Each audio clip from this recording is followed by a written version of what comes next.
Nauzubillahi samil alim minasyaitonir rajim. Bismillahirrahmanirrahim. Assalamualaikum warahmatullahi wabarakatuh.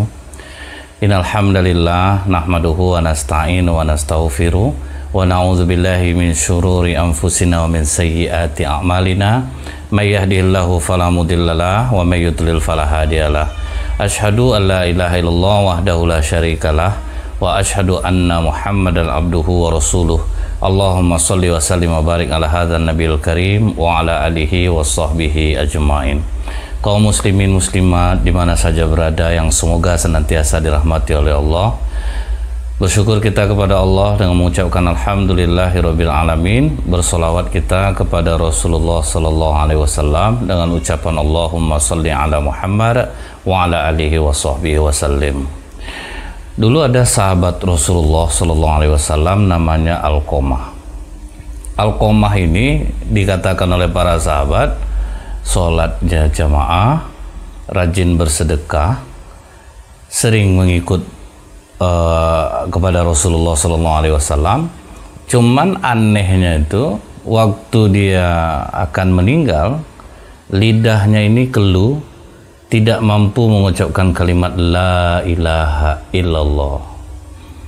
Sempat heran juga sahabat, aneh juga Alqamah ini, sholat rajin, sedekah rajin, jihad mau, tapi kenapa kok waktu sakratul maut sudah dibimbing oleh Bilal dan para sahabat yang lain, lidahnya keluh, tidak mampu mengucapkan kalimat la ilaha illallah. Bilal dan beberapa orang sahabat datang menemui Rasulullah. Sewaktu menemui Rasulullah, dikatakan kepada Rasulullah, ya Rasulullah, aneh Alqamah ini ya Rasulullah. Kok tidak bisa dia mengucapkan kalimat la ilaha illallah?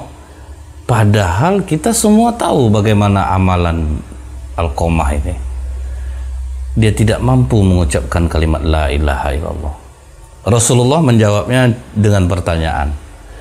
Kata Rasulullah, masih hidupkah orang tuanya? Langsung ke sini nih tembak Rasulullah. Kata sahabat, masih Rasulullah, ada ibunya.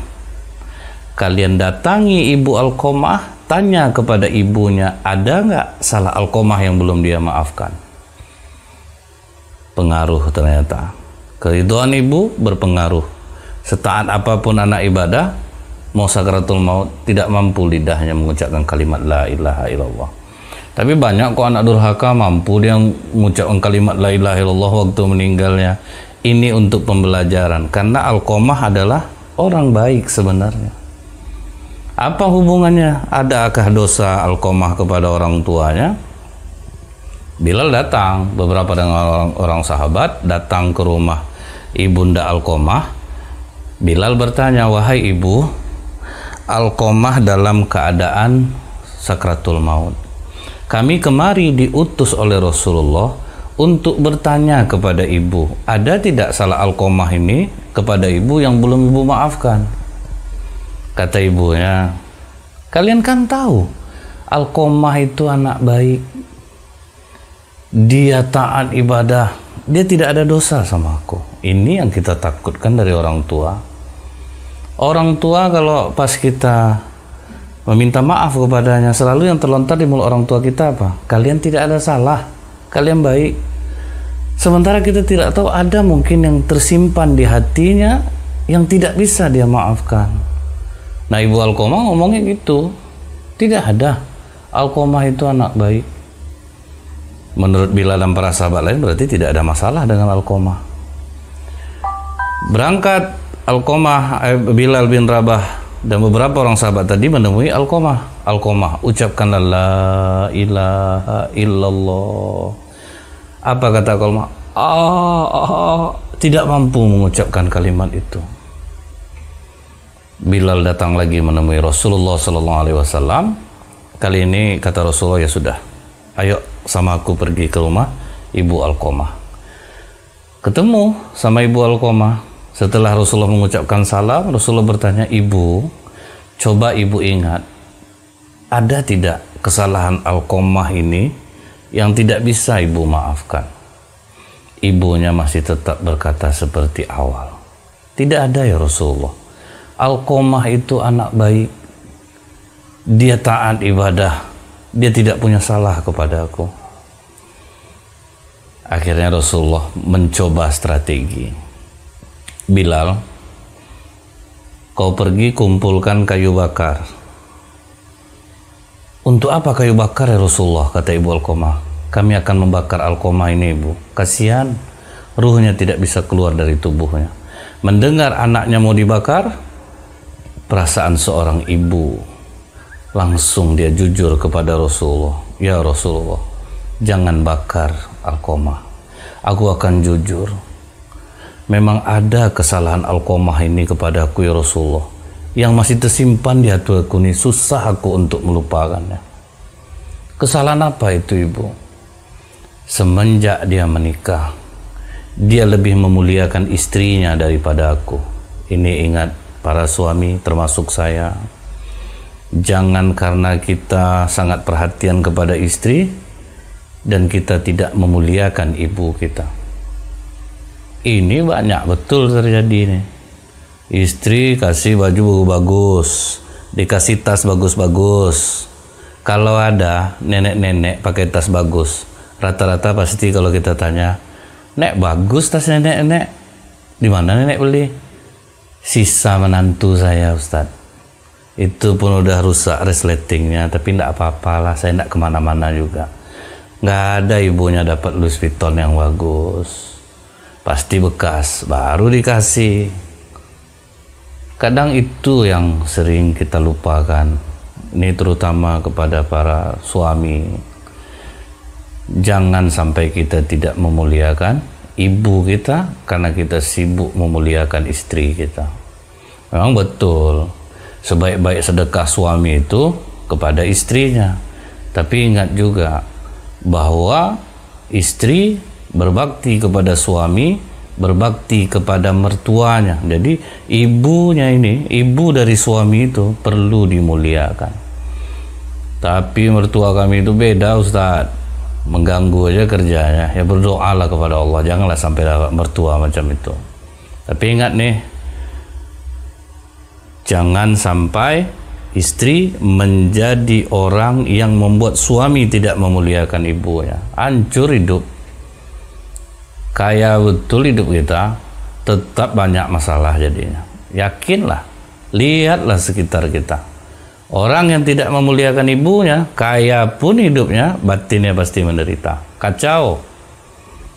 Nah, itu yang terjadi pada Alqamah. Begitu dapat kemaafan dari ibunya, Bilal pulang ke tempat Alqamah. Alqamah ucapkan la ilaha illallah. Baru Alqamah dengan lancar bisa mengucapkannya. Ini untuk pembelajaran. Karena Allah sayang kepada para sahabat Rasulullah. Dan ini menjadi iktibar bagi kita, para laki-laki. Kalau besok sudah beristri, tapi kalau bapak-bapak yang sudah beristri, janganlah lagi. Yang belum beristri, ingat kajian ini, muliakanlah ibu kalian. Bapak-bapak yang masih ada ibunya, muliakan ibunya, Pak. Jangan sampai istri dibelikan gamis bagus-bagus, ibunya dibelikannya kadang daster aja cuman dibelikannya. Itu pun daster yang dicuci susut kainnya itu ke atas, murah betul dibelinya. Kalau mau beli daster untuk di rumah, karena ibu kita pun nggak pakai itu, carilah daster yang bagus lah, cari untuk dia. Oh iyalah, kalau gitu saya belikan gamis yang bagus berbunga-bunga, enggak pula pantas untuk nenek-nenek. Jadi jangan pula gara-gara kajiannya istri pakai gamis bunga-bunga, kasihlah sama neneknya, emaknya lain pula nanti bilang orang. Nah, ini contoh yang pertama dalam hadis. Yang kedua, nah ini saat Rasulullah SAW sholat subuh berjamaah. Selesai rakaat pertama. Tapi ini bentar. Sebelum Rasulullah memulai sholat subuh, Rasulullah melihat ke belakang para jamaahnya. Setelah dilihat dari Rasulullah dari ujung ke ujung, ternyata Ali bin Abi Thalib karamallahu wajhah belum hadir. Kata Rasulullah, kita tunda dulu Bilal, tunda dulu. Tapi karena fajar sudah mulai agak naik, kata Rasulullah, ya sudah kita mulai saja. Kenapa ditunggu? Karena semangat sahabat untuk hadir sholat berjamaah itu tinggi. Kalau di tempat kita amalkan, dia itu aja juga orangnya. Nanti kita tunggu dia pun tidak datang-datang juga. Tapi kalau Rasulullah kenapa ditunggu? Karena semangat sahabat untuk sholat berjamaah itu tinggi. Kemudian rakaat pertama selesai, naik Rasulullah rakaat yang kedua. Waktu Rasulullah ruku di rakaat yang kedua, turun malaikat Jibril, ditahan punggung Rasulullah. Tunggu Ali ya Rasulullah. Suruh nunggu Ali dulu. Sampai sahabat di belakang itu heran, apalah sujud ruku Rasulullah ini lama betul ini. Sampai ada yang ngintip. Sampai ada yang mengintip Rasulullah. Nah, ini juga menjadi sunnah. Apabila imam terlalu lama pada satu gerakan yang makmum tidak dapat melihatnya, maka makmum dianjurkan untuk mengintipnya. Takut terjadi apa-apa pada diri imam, takut terjadi apa-apa pada diri Rasulullah, makanya sahabat tuh ngintip. Tapi ini dulu pernah kejadian di satu masjid di Pekanbaru. Ustadznya itu mau ceramah habis maghrib, laptopnya ditaruh dekat pintu, dia disuruh jadi imam. Pas sujud terakhir, datang maling, diambilnya tas ustadz nih. Lariannya spontan, ustadz tuh sedang sujud terakhir tuh, dikejarnya maling tuh. Tertinggallah jamaah sedang sujud semua, ada yang meleleh air hidungnya. Karena mereka tidak tahu imamnya udah lari, karena ilmu yang seperti ini belum dapat. Padahal boleh ngintip. Taunya gimana? Terdengar imam yang jadi imam ini teriak di luar, maling, baru sadar jemaah, oh imam lupa ngejar maling, baru maju orang ke depan. Nah, jadi boleh melihat, boleh. Setelah itu Ali masuk, takbir, Ali ruku, baru Rasulullah dilepaskan tekanannya oleh malaikat Jibril. Nah, ini pelajaran yang kedua. Apabila kita terlambat datang sholat masbuk, menyaksikan imam dalam keadaan ruku, maka kita langsung takbir, Allahu Akbar, langsung ruku, kita sudah dapat satu rakaat. Tidak perlu mengulang lagi nanti. Walaupun ada juga yang mengatakan tetap ulang lagi, mungkin terlambat. Jadi saya memegang yang ini, takbir langsung ruku, sudah dapat satu rakaat, tidak perlu mengulang lagi. Tapi jangan pula mentang-mentang hadis ini sahih, kemudian tahu imam panjang ayatnya, duduk dia di luar dulu. Tanya, mengapa bapak duduk sini pak? Nunggu imam ruku Ustaz. Nah, ini nggak boleh. Itu tidak boleh. Nah, ini pelajaran kedua nih dari hadis ini. Setelah itu Rasulullah menyelesaikan sholat, selesai salam, Ali naik meneruskan yang kedua, rakaat yang kedua, karena dia hanya dapat tadi yang kedua, satu rakaat. Nah, baru Ali meneruskan satu rakaat lagi. Bertanyalah sahabat, ya Rasulullah, kenapa sholat subuh kita berbeda dari biasanya? Mengapa engkau sujud begitu lama di rakaat yang kedua sehingga menimbulkan kekhawatiran dalam diri kami sampai ada di antara kami terintip-intip ya Rasulullah? Rasulullah tidak marah. Kata Rasulullah, aku pun tidak tahu. Di rakaat yang kedua tadi malaikat Jibril turun, ditahannya punggungku, katanya tunggu Ali. Jadi Ali lah yang tahu. Selesai Ali nanti baru kita tanya. Selesai Ali ditanya oleh Rasulullah, wahai Ali, apa yang menyebabkan engkau terlambat datang subuh ini sampai malaikat Jibril turun menahan punggungku untuk menunggumu? Kata Ali, ketika aku melangkah menuju masjid ya Rasulullah, ada orang tua berjalan di depanku tertatih-tatih. Maka aku tidak mau mendahului langkahnya. Begitulah sahabat adab mereka kepada orang tua, padahal bukan orang tua kandung. Aku tidak mau mendahului langkahnya Rasulullah. Malaikat Jibril memuliakan sikap Ali karena dia memuliakan orang tua, walaupun bukan orang tuanya. Begitu dia berbelok, disitulah aku melangkah menuju masjid dan menyaksikan engkau dalam keadaan ruku. Lihat, menghormati orang tua. Tapi banyak orang salah arti karena ada hadis yang mengatakan, kepada siapa kami berbakti Rasulullah? Ibumu. Pada siapa lagi Rasulullah? Ibumu. Kepada siapa lagi Rasulullah? Ibumu. Kepada siapa lagi ya Rasulullah? Bapakmu. Akhirnya banyak orang dia berbakti kepada ibu, tapi dia lupakan bapak. Cuman kalau bapak yang cerdik, ini mantap hadisnya nih menurut dia. Ditanyanya ke anaknya, apa tadi penceramah Ustaz? Suruh berbakti Pak. Pada siapa? Ibumu, terus ibumu, terus ibumu, terus baru bapak Pak. Berapa ibunya itu? 3 Pak. Ibu kau berapa? Baru 1, berarti kurang 2 lagi. Ini bukan hadis untuk poligami, tidak. Jangan kita salah, posisi bapak sakral dalam Islam. Kalau surga di bawah telapak kaki ibu, pintu tengah surga itulah ayah. Maksudnya berbakti kepada ibumu, ibumu mengandungmu, ibumu menyusuimu, ibumu menjagamu. Dapat porsi lebih memang iya, tapi jangan sampai kita mengabaikan bapak. Di zaman Rasulullah ada seorang bapak. Dia bertamu ke rumah anak laki-lakinya yang sudah menikah, dan dia khilaf, mencuri dia di rumah anaknya itu. Anaknya ini melapor kepada Rasulullah. Nah, dalam Islam kalau sudah sampai kepada Rasulullah, maka hukuman jalan. Sampai kata Rasulullah, anakku Fatimah pun mencuri, akan kupotong tangannya. Tapi berlaku enggak kalau seorang ayah yang ngambil uang anaknya? Kata Rasulullah, panggil ayahmu kemari. Sekarang kan sering juga kita lihat di TV itu anak menggugat orang tuanya. Jadi dulu di zaman Rasulullah ada juga yang seperti ini. Datanglah sang ayah ini menggigil ketakutan. Rasulullah bertanya kepadanya, betul bapak mencuri di rumah anak bapak? Betul ya Rasulullah. Apa yang tersimpan di hati bapak yang tidak pernah bapak ungkapkan kepada anak bapak ini? Dari kecil dia aku besarkan dengan penuh kasih sayang ya Rasulullah.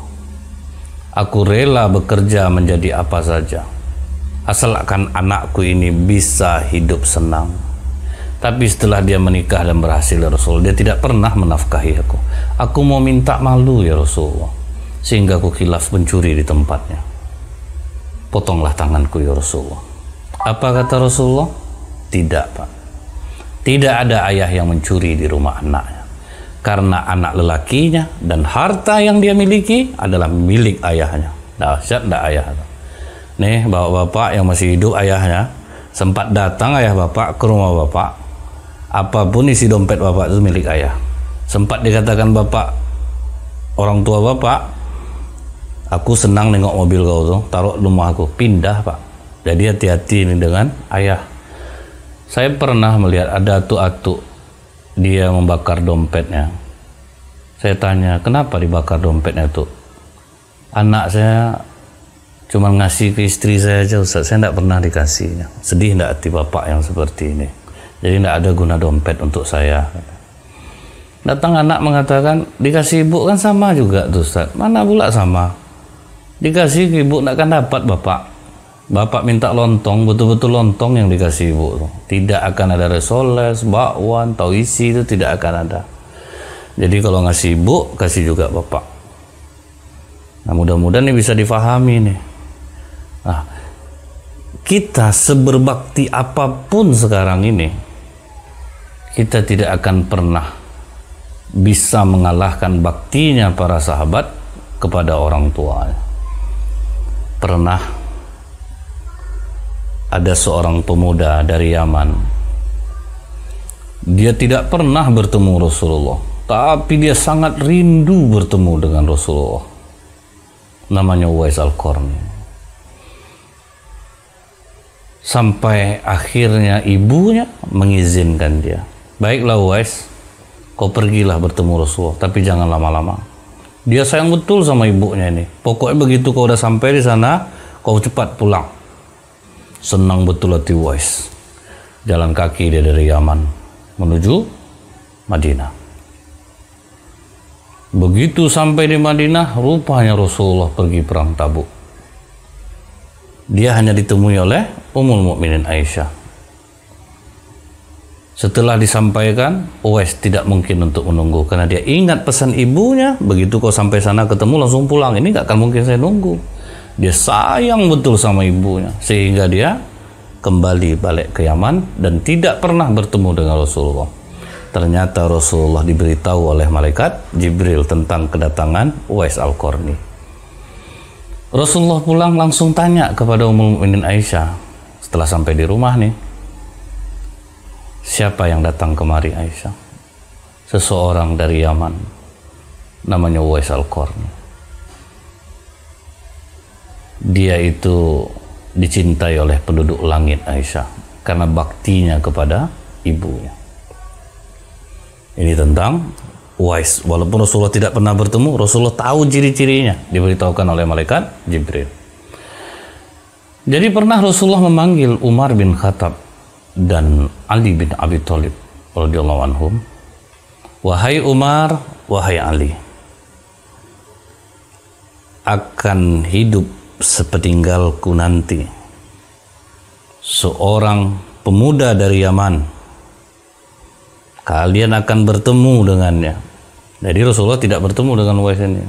Hidup dia di masa kalian, dia hidup, masih hidup maksudnya. Kalau kalian ketemu dengan pemuda ini, minta doa kepadanya. Bayangkan sahabat yang udah dijamin masuk surga disuruh minta doa kepada Uwais Al-Qarni.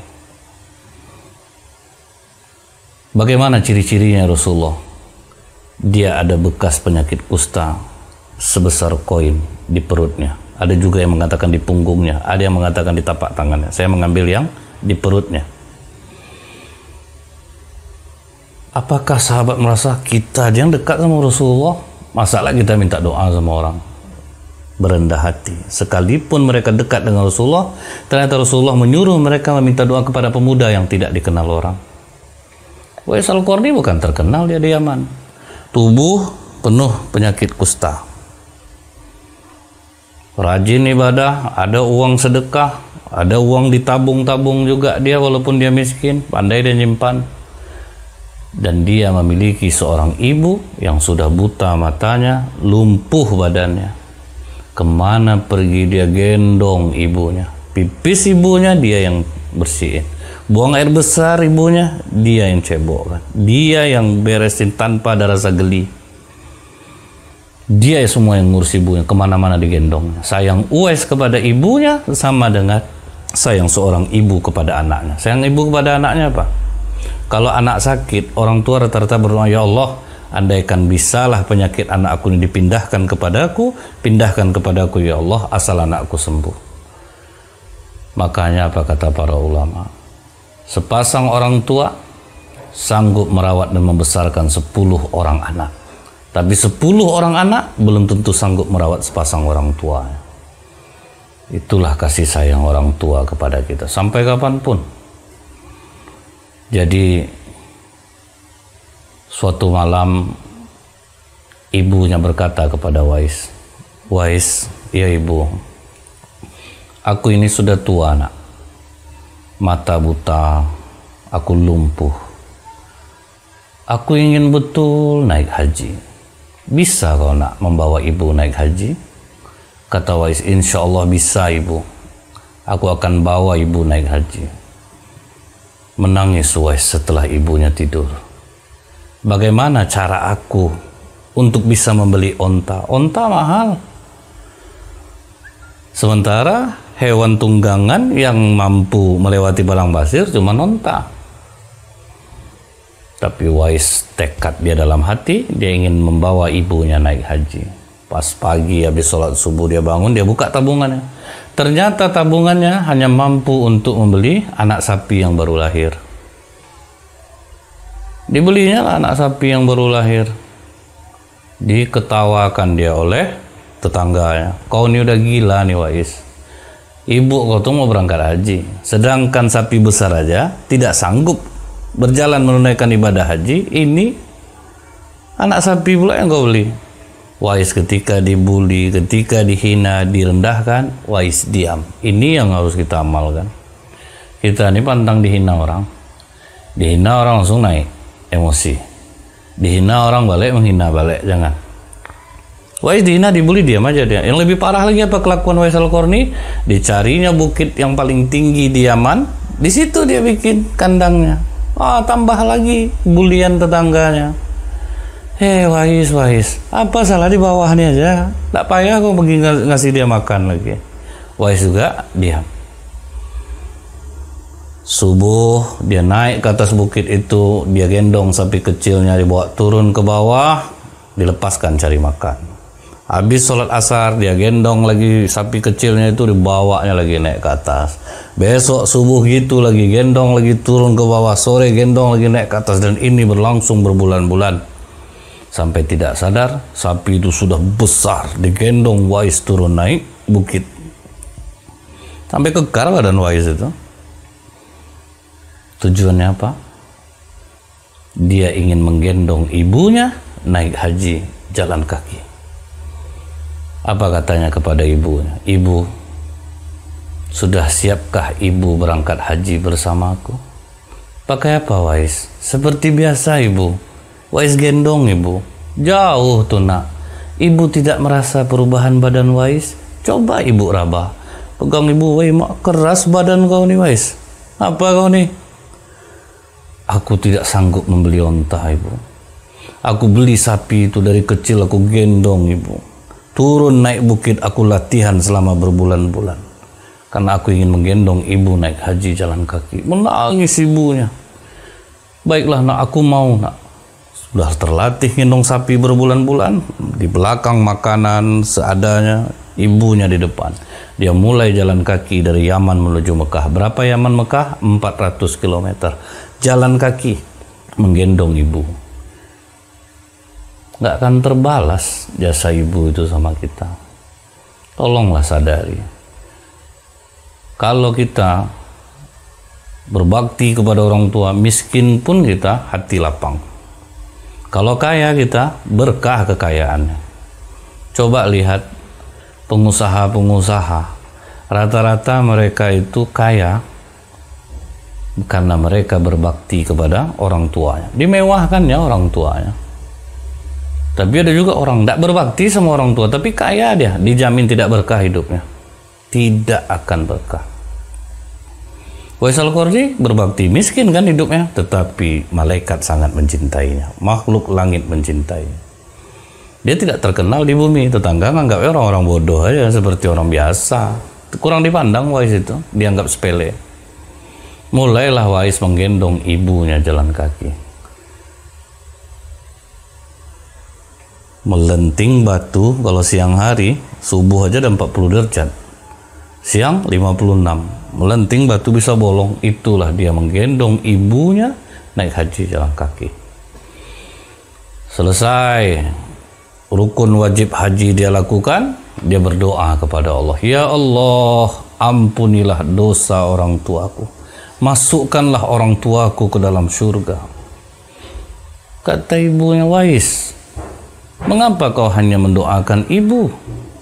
Kenapa kau tidak mendoakan dirimu, minta sembuh kepada Allah? Gara-gara penyakit kau ini orang geli dekat kau Wais. Kenapa kau tidak berdoa minta sembuh? Kenapa kau doakan ibumu dan ayahmu diampuni Allah, dan kami kau doakan masuk surga sementara kau enggak? Ini kata-kata Wais yang harus kita camkan. Ibu, kalau kami mendoakan orang tua kami, kemudian orang tua kami diampuni Allah, orang tua kami akan masuk surga ibu. Sementara kami sebagai anak hanya bisa masuk surga kalau orang tua kami ridho kepada kami.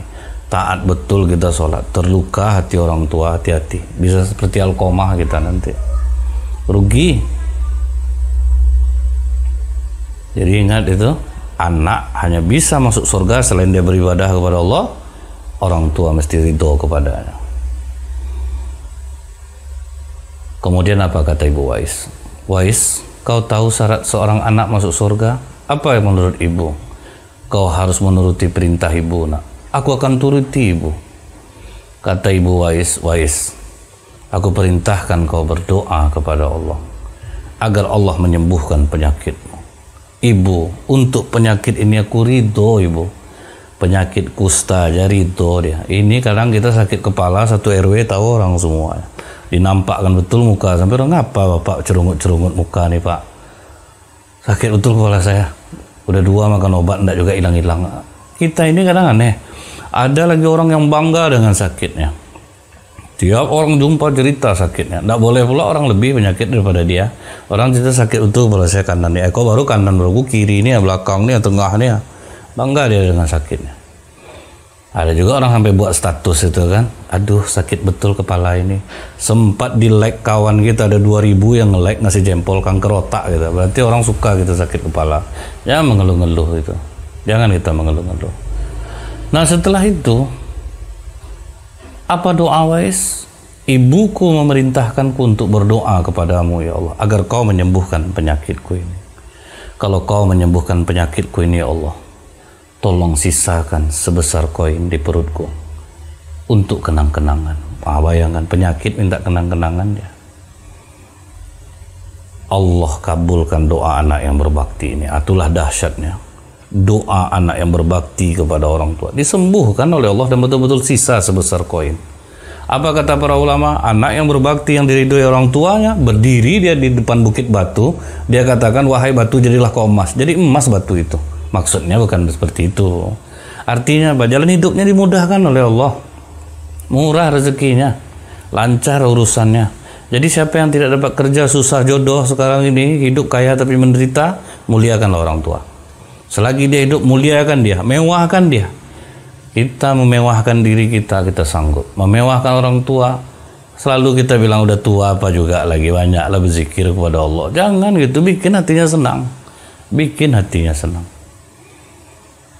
Nah jadi setelah dikabulkan oleh Allah, beberapa lama berselang, Ibu Wais Al-Qarni sudah meninggal.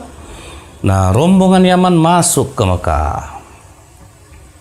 Disitulah Khalifah Umar bin Khattab dan Ali bin Abi Thalib radhiyallahu anhum, mereka bertanya kepada orang-orang yang datang dari Yaman, siapa di antara kalian dari suku Al-Qarni? Nunjuk semua. Siapa di antara kalian yang bernama Wais? Ketawa orang itu. Kenapa kalian ketawa? Itu kami suruh jaga-jaga binatang aja tuh, kalau pergi dia ikut, tapi kami suruh jaga hewan. Kata Khalifah Umar, tahukah kalian siapa Wais? Jika dia berdoa, selamat kalian 2 kampung. Baru terkejut orang siapa Wais. Jadi kadang jangan kita suka meremehkan orang, menganggap ibadah kita udah lebih baik daripada orang. Jangan sombong kita. Kadang lebih baik kita ini jangan sampai terkenal. Bukan tidak boleh pula dikenal orang ya. Tapi kalau misalnya kalau kita ini sanggup untuk tidak sombong, untuk tidak merasa diri lebih baik, silahkanlah. Dan mohon juga, saya alhamdulillah nih banyak dapat doa dari para jamaah yang menyaksikan video ini. Saya bersyukur, berterima kasih kepada Allah. Dan kajian-kajian ini kadang juga di-request oleh para jamaah yang menyaksikan. Alhamdulillah, saya bersyukur kepada Allah. Banyak yang mendoakan, dan mudah-mudahan doa para jamaah yang menonton video ini diijabah oleh Allah. Dan itu sangat berpengaruh kepada diri saya. Tapi apabila IG tidak dibalas, belum bisa dibalas, WA kadang saya tidak selalu berada di situ dan tidak bisa selalu bisa menjawab. Kemudian Khalifah Umar bin Khattab dan Ali datang mencari Wais. Kemudian kata Umar bin Khattab ketika bertemu setelah mengucapkan salam, Wais, siapa kalian? Aku Umar dan ini Ali. Langsung dipeluk oleh Wais. Dalam satu riwayat ada yang seperti itu. Ada lagi riwayat lain, Wais nggak ngaku dulu dia tidak ingin dikenal. Ada apa Khalifah? Rasulullah pernah berpesan kepada kami Wais, apabila bertemu denganmu, boleh kami tengok sikit perut kau Wais? Tengok, nampak tanda ya kau Wais Al-Qarni. Kata Rasulullah, kalau kami bertemu denganmu, tolong doakan kami Wais. Terbalik enggak Khalifah? Seharusnya aku yang minta doa kepada sahabat Rasulullah. Tidak, ini perintah Rasulullah kepada kami. Doakan kami Wais. Lihat, Umar bin Khattab dijamin masuk surga loh. Ali bin Abi Thalib jamin masuk surga. Minta doa kepada pemuda biasa. Siapa yang selama ini merasa lebih ilmunya, hebat ibadahnya, ceramah di mana-mana, menganggap diri lebih baik, rugi. Belum tentu. Ada mungkin orang yang tidak dikenal, tetapi dia mulia di sisi Allah. Doa apa yang harus kupanjatkan Khalifah? Mohonkan kepada Allah agar mengampunkan dosa-dosa kami. Lihat, udah sebaik itu Khalifah Umar. Dia cuma minta doa, ampunkan dosa-dosa kami. Coba kita doakanlah aku punya ini, naik jabatan ini, aku pengen beli rumah ini, aku pengen mobil ini. Tapi tidak, para sahabat, mintakan ampun kepada Allah untuk kami. Sudah sebaik itu tapi merasa berdosa. Jadi jangan pernahlah merasa suci kita ya. Jangan pernah merasa suci. Banyak dosa kita nih. Sahabat aja yang mulia merasa banyak dosa, apalagi kita nih. Satu hari penuh dosa aja kadang isinya. Lihat, dihargai betul Wais Al-Qarni. Apa sebab? Karena dia memuliakan orang tuanya. Nah, jadi mudah-mudahan dengan kajian ini semakin sadar kita untuk lebih kita memuliakan orang tua kita. Selagi dia masih hidup, jangan disia-siakan. Inilah salah satu tangga yang mempermudah kita untuk masuk surga insyaallah. Karena dikatakan Allah, wa qadara rabbuka alla ta'budu illa iyyahu wa bil walidaini ihsana. Kita ini diperintahkan Allah untuk beribadah kepadanya, menyembah kepada Allah. Yang nomor 2 itu apa?